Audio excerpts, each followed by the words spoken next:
Well, I've heard it came down to money, and that Chauncey wanted $4 to $5 million a year to start, and Dan Gilbert was around $3 million, and that's what it came down to with David Griffin.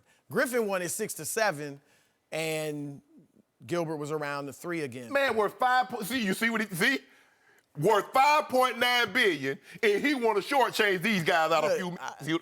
Go ahead. Okay, but wait a second. I believe Dan Gilbert views himself as at least the co-GM. Well, he certainly is right now. Him and Kobe Altman, the assistant GM, and Altman may end up getting that job. Look, that's where David Griffin was. He was an assistant GM, got promoted, did a good job. Altman could do the same, and we talked yesterday, they had that 3-team deal set up with Indiana and Denver, and Indiana eventually pulled out. So it looks like they've done a pretty good job without Griffin right now. But I think this also means, and I know Chauncey said he didn't talk to LeBron, and maybe he didn't talk to LeBron face-to-face.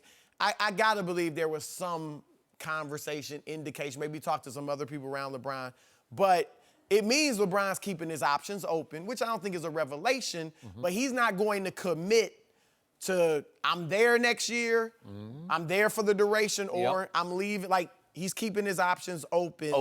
And I think Chauncey wanted more money because if LeBron leaves, it's a different job. Not saying he will, but you just don't know. I'm dating you, Dan Gilbert. I ain't really committing to you. I told you, what's his favorite superhero, Skip? LeBron. Batman. Thor. Is it Thor? No, but he got that big hammer. You just made that up. I did, but he got that big hammer, and every time, you remember that big hammer with the things pop up, he hit you on the head. Every time Dan Gilbert pop up, LeBron hit him on his head because you got rid of David Griffin. Boop. I ain't signing long term. You want to do something else? Boop. Hit him on his head. LeBron. Sounds like that. That's a little hammer he's hitting him with. with. Aggressive hammer. No, but you know LeBron. But you see LeBron got that. When LeBron start doing this thing and he strikes the ground. Yeah. Loki feels bad. Oshkosh, from the city. Never mind. But LeBron, I'm glad Chauncey. I know Chauncey a little bit from Colorado. He was in high school when I was there with the Broncos.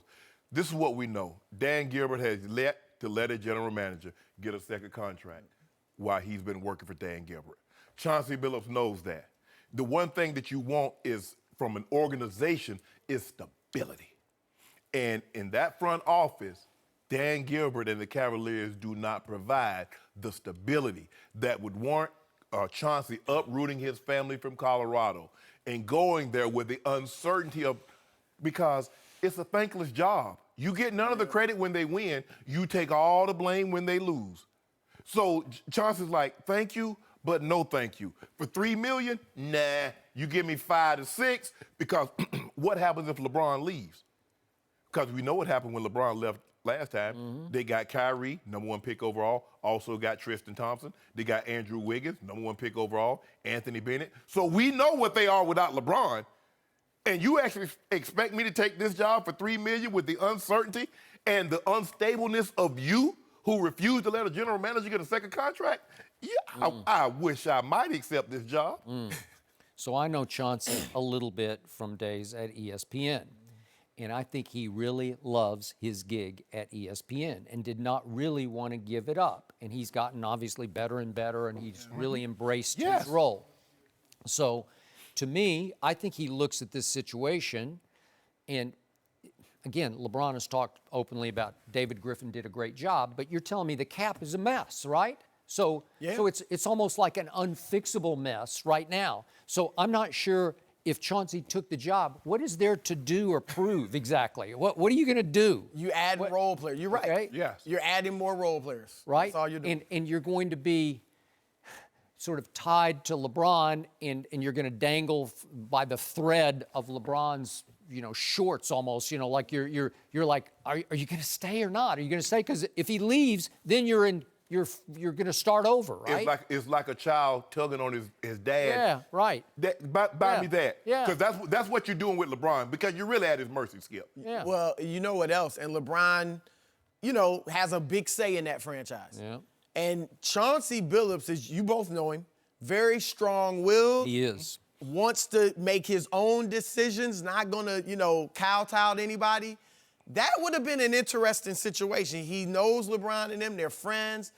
Would he have been answering to LeBron like that? And even Ty Lue, that's his best friend. He's the head. Like, it would have been an interesting, lot of dynamics there. Friends, when one get promoted, changes the dynamic. Because really, I can't look at you as my friend per se because you're my boss now.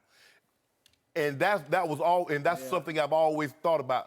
How different would it be if Ray Lewis or Keith Burns or Daryl McCormick were to become my boss? That's going to change the dichotomy because we can't joke and laugh and key like we once could because one of us is in an advantageous situation. You're my boss, so I can't talk to you like homeboy, like we homeboys anymore.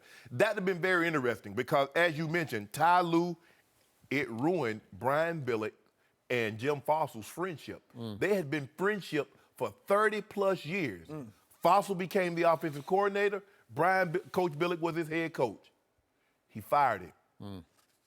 Yeah. Let's just say that relationship has not been repaired, to my knowledge.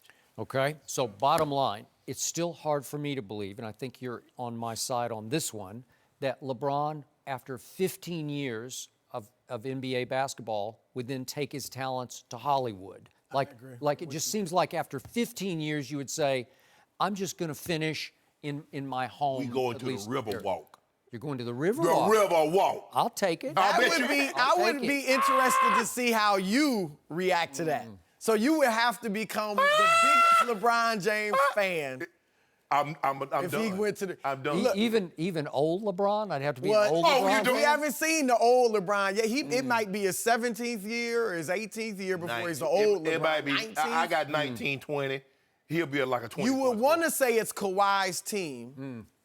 You know what? But I might have to get me some LeBron jammies. I just might. Now you want the bed sheets. Now you want the bed. Yeah. Where do you get those? Can I find them on the internet? Carlos Boozer's. Oh, those are Boozer's. Yeah, that's Boozer's company. Okay. Actually, he gonna get me I got a custom bed, 10 by 10.